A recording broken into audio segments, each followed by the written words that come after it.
So I think it's very sneering and mocking of you to be referring to mostly African American and other immigrant neighborhoods that suddenly aren't speaking English and, oh, they're afraid of Spanish. No, they think that their kids shouldn't be turned away from a job at McDonald's because they don't speak Spanish. That was one witness's testimony in Congress, a black guy from Los Angeles. All right, today we have badass Ann Coulter at Politicon, where she is absolutely decimating, wait for it, Ana Kasparian of the Young Turks, as well as this other co-host idiot on the panel. I have no idea what his name is, but he clearly detests Ann Coulter, as many people do, as Ana Kasparian clearly does. And of course, what are they talking about? Immigration. Now, this is at a Politicon of a few years ago, so this clip is not new. Don't get all butthurt in the comments like some people do. No, it's not new, but the issue is evergreen because it's an ongoing issue, and it still was a big issue in this past election.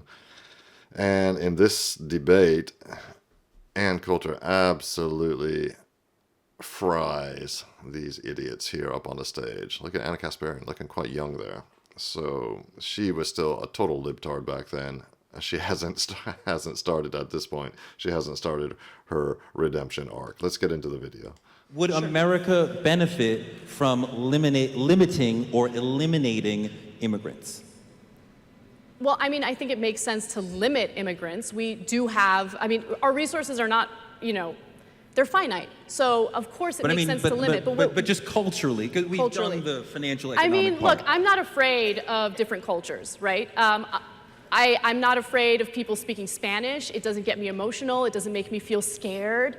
And I know that there are some people who feel afraid of that happening. My parents are immigrants. My dad was born in Syria. My mom was born in Armenia. I was born here in Los Angeles. And nothing makes me happier than seeing different cultural, different heritages all around me. And for some reason, there's this fear on the right in regard to different cultures. I know that you, Anne, have spoken extensively about, oh my God, English is no longer going to be the main language in the United States. That's not true. That's not true. And besides which, why does it make you so uncomfortable to hear people speak Spanish, right? And then you also refer to your own family members as settlers. Well, okay, so they got the luck of the draw and they were able to come into this country and settle without, people discriminating against them and stopping them from doing so. But who are we to say, oh, Mexicans can't come in because, as you say, you think they're peasants? I don't. Settlers are not the same thing as immigrants, Ana Kasparian. That's a typical argument from the left, but Ann Coulter is going to demolish this completely later on. I think they're peasants. I actually think that they enrich this country with their culture. So.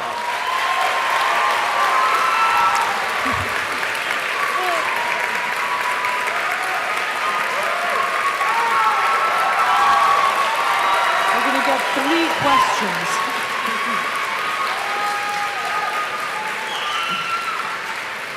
First of all, this sneering mocking of Americans who suddenly wake up one day and find out no one is speaking English in their neighborhoods, I think is extremely elitist and snooty. I'm quite sure you all wouldn't like it if your kids came home from school and they sounded like Sarah Palin.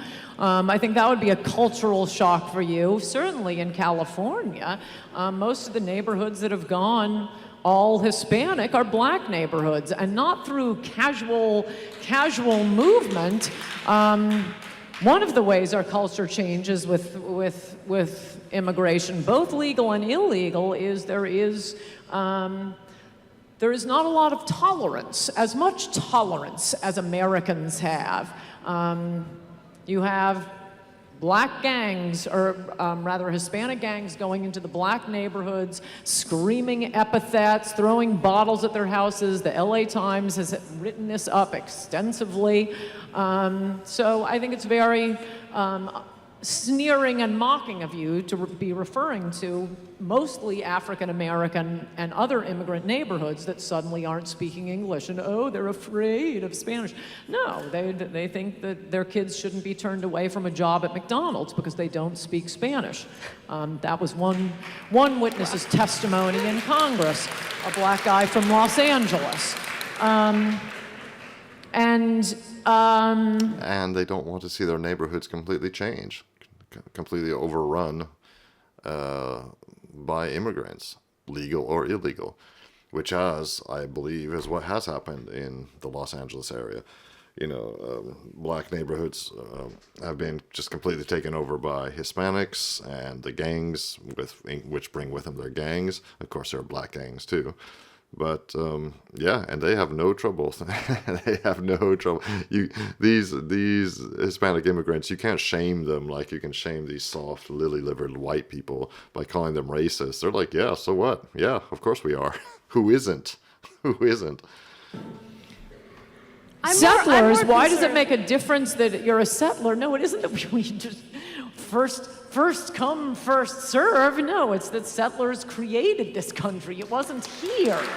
And yeah, a lot of things change when we bring in particularly such large numbers. I mean, there's a reason that the main immigration restrictionist group in the country is called Numbers USA, not, Mexicans suck USA. It's that we do need to assimilate people to this wonderful country of ours where we do learn to be tolerant and not practice racism or anti-Semitism and respect one another.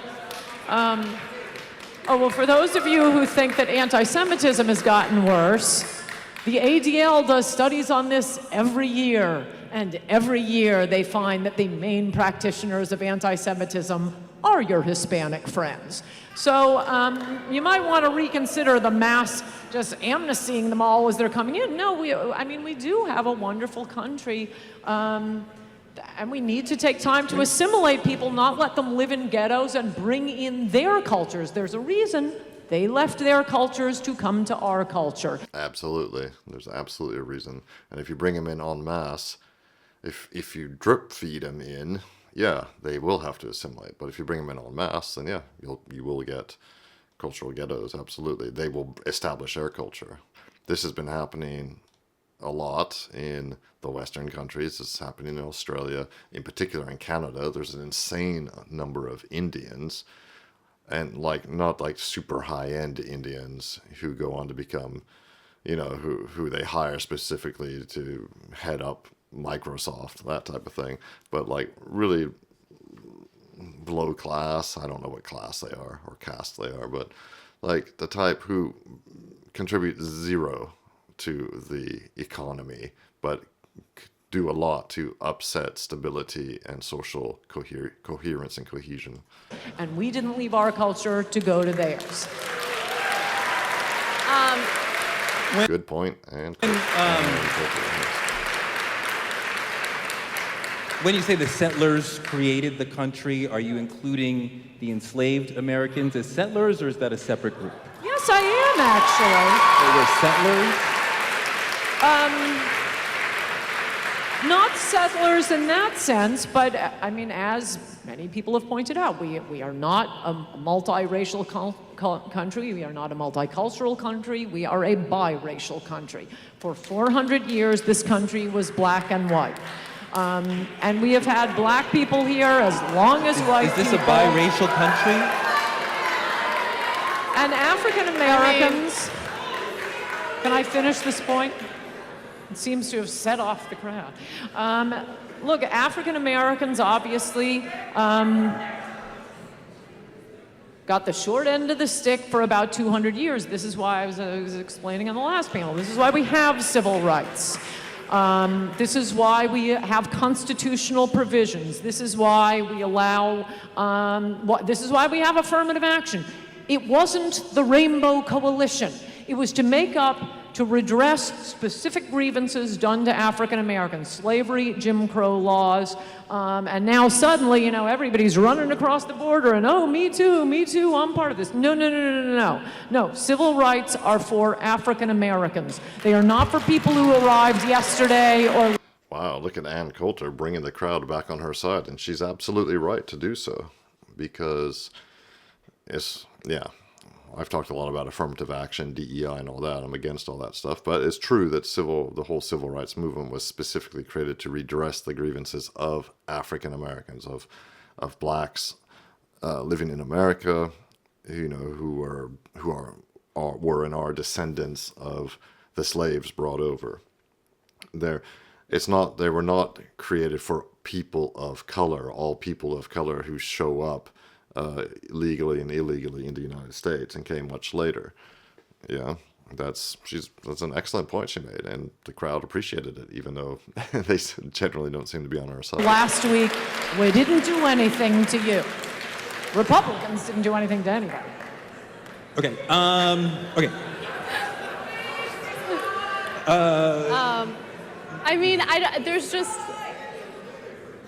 wow, I don't even know where to start. So, in that long-winded rant, you proceeded to insult people in a racist way and then have the audacity to say that our immigration policies are racist or allowing more immigrants in would lead to more racism. It's absurd. How is anything And by I the said way, racist?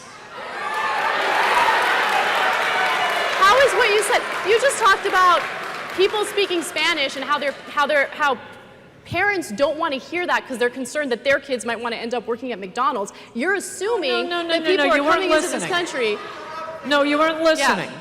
No, Go there was a testimony before Congress from LA communities where black witnesses were going in saying, my kid applied to the local McDonald's, they wouldn't hire him because he didn't speak Spanish. It is mostly black communities that are being overwhelmed with illegal immigrants, and to be mocking them and saying they're afraid of Spanish people, I think is very dismissive and insulting. Well, here's what Wow, listen to Ann Coulter just smacking down libtard Ana Kasparian of the Young Turks.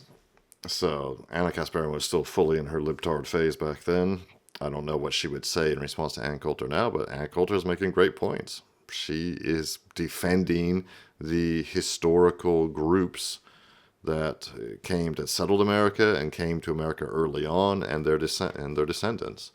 She says, no, I'm not interested in giving extra benefits and privileges and DEI, affirmative action, privileges to people who came later or to other people of color who, come over the border one way or another. And that's an excellent point. So well done, Ann Coulter. Let me know what you guys think in the comments. And do leave a comment. It really helps with the algorithm, as does liking and subscribing. That also helps. I would really appreciate it. And it helps me continue making content for you.